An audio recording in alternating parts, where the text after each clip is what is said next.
Good day, everyone. Let's talk about best practices in planning.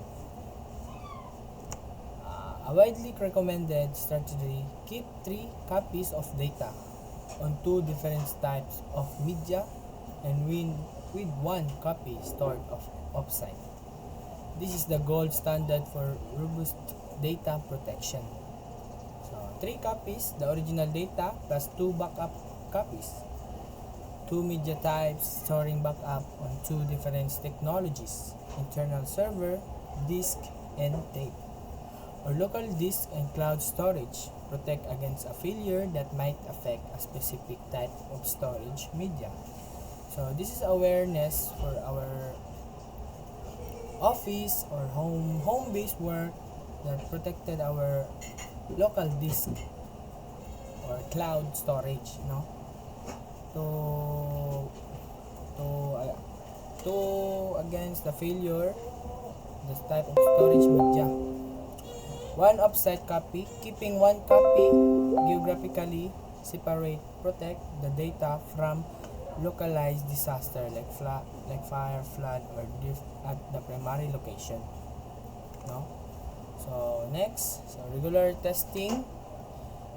Periodically testing backup and recovery process to ensure they work correctly and meet RTO or RPO objectives. A backup is useless if it cannot be restored. Regular testing.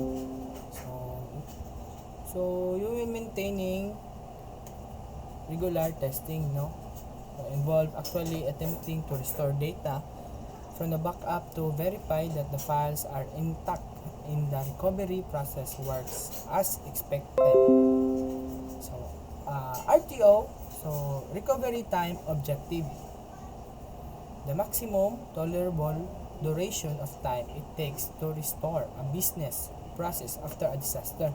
So, like you have an business that need to protect the file. So, some process after disaster, so you will be use recovery time objective, in short, an RTO. So next, RPO, recovery point objective. The maximum tolerable period in which data might be lost from IT service due to major incident. Testing ensures this target can be met. So that's RTO and RPO.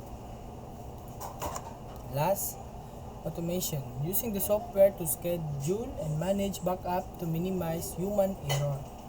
Normal backups are prone to failure, etc. A person forgetting to run the backup or swapping the wrong media. Automation uses specified software to handle scheduling, execution, monitoring, and verification, ensuring consistency and reliability with the minimal intervention. So that's all. Best practices and planning. Thank you for watching.